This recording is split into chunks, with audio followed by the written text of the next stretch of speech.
God damn, that's what I'm talking about. The cash, the drugs, the blood, the rush of adrenaline. Oh yeah, baby, it's what I live for. Your aim is still as good as it was 5 years ago. And you, Sleeping Beauty, how are you holding up back there? I should be fine in a couple of days. I just need to rest my head for a little bit. And what's wrong with you? Despite all the chaos for the past few months, I think I finally figured it out. I know it sounds ridiculous, huh? No. Actually, it doesn't sound ridiculous, you know? Because you're a killer, you know? You're a man of action. You do not sit around waiting for the opportunity to come. You go out there. You take scores. You're back, man. Back in here. We're back on our game. Just look at what we did tonight. This was the biggest raid we pulled off since me and Brian joined you 5 years ago. We all played our parts. I held the hostage. Brian used his math friend and got the money. But if it wasn't for your leadership, we would all be in prison, or worse, dead. But instead, look at us. We're superheroes. The masked heroes of this city. No, listen, V, that's not it. We're not superheroes. This life, it's just not right. It's miserable. I'm not following. Radu was right. Just because we put on masks and run around the city, doing what we think is right doesn't mean it is. We're not superheroes, and we aren't saving anyone. So you're taking advice for some dead guy who's having a menstrual cycle from a fresh orifice you gave him. What the fuck are you on? And what do you mean we're not superheroes? When I put this mask on, I'm saving someone. Me. And as long as me has a roof over his head and a plate full of food with the help of old Excalibur over here. Bam! In my eyes, the day is saved. Well, I don't think this is the life for me. Or us. I think it's time I hang up the case. Great. That's great. And where does that exactly leave me in the second half of your life? I think it's about time we dissolve the partnership. This is not a game to me. This is a fucking way of life. Well, I got a fucking family. Yeah, well, I got nothing. You can take care of your dying sister, and even if she physically can't say it, you know that she loves you. I can die saving a family from a burning building, and no one would care. I would still be painted as the bad guy. No one gives a fuck about me. I do.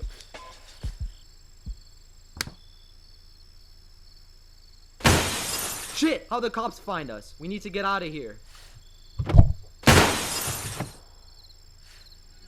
Shit! Quick, we need to get out of here. You're gonna be fine. Just, there's not much time to switch seats. Can you reach to press the gas pedal and I'll steer? I'm not gonna leave you behind. I'm not gonna lose my only family. No, it's no use. Take the car and the money and run. Get out of here. Fuck! Ugh.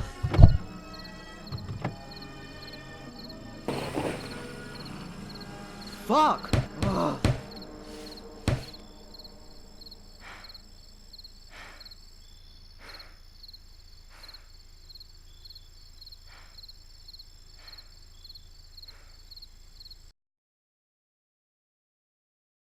Gunshots were heard in the area outside the popular pub The Drunken Oyster. The incident took place at around 5 o'clock this afternoon when the first shot was heard. Witnesses say that the body of the victim struck with the projectile dropped to the ground instantly, like my mother-in-law with a heart attack. But once authorities arrived at the location, no body was discovered. Here's a recording of what the police chief had to say on the incident. Regarding the incident that took place at 5 o'clock outside the Drunken Clam, is that this investigation is far from over, but what we can confirm is that it was an alleged kidnapping with no terrorist or sexual motive that we know of.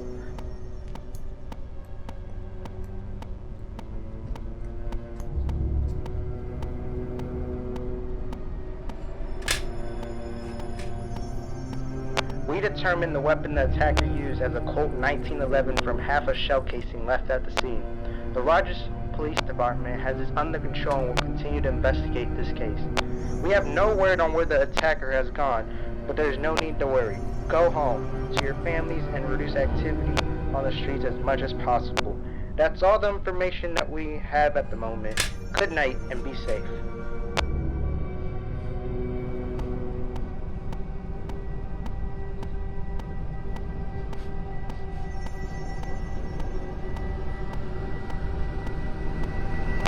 That was case briefing from Police Chief Bill Henderson. Even though no descriptions were given of the suspect, the Buzz contacted witness present during the incident and have developed an idea of the appearance of the suspect. We were told that he is around 5'10" in height and around 150 pounds. He donned a red flannel and blue jeans. His face appeared to be brutally mutilated, especially in his nose region. And most striking of his appearance is he seemed to be wearing a rainbow-colored afro resembling a clown.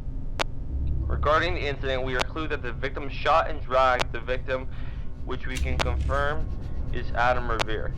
Though this attack may seem surprising to most, this exact incident has happened multiple times as it is correlated to the now closed Scout's Butchery, whose prior owner committed similar acts and sold the human body parts as packaged meats. That's all the evidences and clues we have to provide at this moment.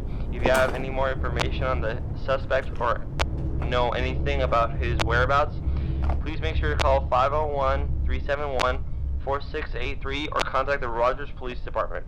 With your cooperation and faith, we can find this killer.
Said I was incapable of change, but you know something funny?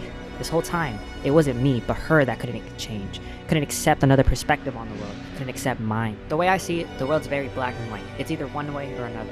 And I know, many people would disagree, and I understand why. By looking at the world in the bigger picture, the black and white all mixes together. It becomes uniform. It makes it hard to see things at the black and white level where problems become clear.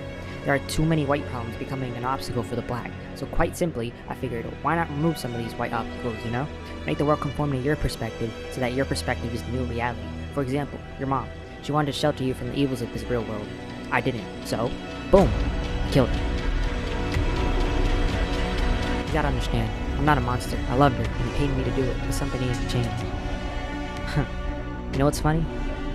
She tried to shelter you from the evils of the world, but had no problem sending your brother away to war to be killed by those white folks over in Europe. She never saw them, because I always hid them from her. But in his letters, he detailed about the horrors the white folks did to him. This further proves what I'm doing is for good.